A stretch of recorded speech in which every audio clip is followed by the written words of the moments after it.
Salam kopi, kasih adalah oasis dari pengharapan dan iman. Kita selalu bertanya di dalam 3 pertanyaan ini, dari mana kita datang, di mana kita berada, dan kemana kita pergi. 3 pertanyaan eksistensial tentang keberadaan atau eksistensi dari kita masing-masing. Kita kembali kepada pertanyaan pertama, dari mana kita datang. Kalau kita membuka Kejadian 1 ayat 27, 28, 26, kita dijadikan menurut gambar Allah. Dan kalau kita membuka Kejadian 2 ayat 6 selanjutnya, kita akan menemukan bahwa Allah membentuk manusia dari tanah liat dan menghembuskan nafasnya dan manusia menjadi makhluk hidup. Dan setelah dia menjadikan kita menurut gambarnya, dia memberikan kuasa kepada kita. Berkuasalah. Artinya sebelum berkuasa, kita harus mengidentifikasikan dirinya sebagai gambar Allah. Dan artinya, ketika Tuhan mengatakan bahwa yang berkuasa, yang pertama di antara kalian harus menjadi pelayanmu, maka kekuasaanmu harus menjadi pelayananmu. Saya selalu ingat apa kata seorang filsuf tentang politik.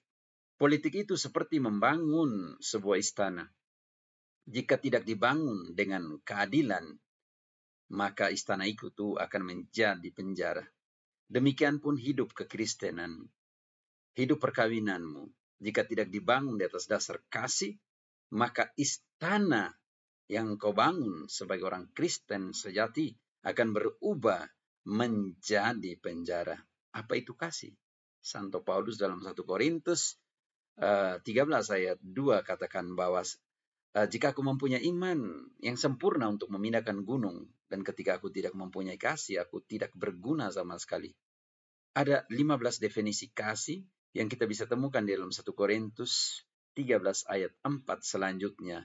Dan ayat 13, Santo Paulus menutup dengan hal dan pernyataan seperti ini. Akhirnya, yang tersisa hanya 3, yaitu iman, harapan, dan kasih. Dan kasih lebih besar dari semuanya.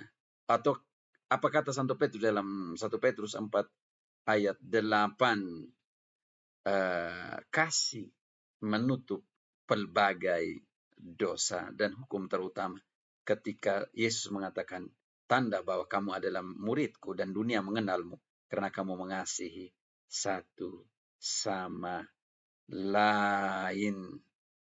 Inilah, kalau kita mau bertanya dari mana kita datang, yaitu dari kasih Allah, dari gambarannya, dari nafasnya, dari kasihnya. Lalu pertanyaan kita, di mana kita berada? Yesus mengambil kondisi manusia dalam misteri inkarnasi, sabda menjadi manusia dan tinggal di antara kita. Yohanes 1:1, kita bisa temukan juga di Yohanes 1:14 bahwa dia tinggal di antara kita, sabda menjadi manusia. Hidup di antara situasi kita, kenyataan kita, hidup di tengah persoalan dunia sekarang ini. Apakah kita bisa menjadi terang kecil di tengah dunia yang membawa kita kepada sebuah kegelapan dalam mentalitas, dalam konsep, dalam ideologi, dalam cara hidup, dan semuanya itu? Apakah kita bisa setia seperti Santo Paulus katakan kepada Timoteus dalam 2 Timoteus 3 ayat 10, kamu telah mengikuti ajaranku, cara hidupku, kesabaranku, imanku, kasihku, kesetiaanku, dan semuanya itu. Di tengah situasi dunia seperti ini, pertanyaan kita untuk kita, apakah kita masih tetap setia? Dan akhirnya kita sampai kepada pertanyaan ketiga, kemana kita akan pergi? Kemana kita akan pergi?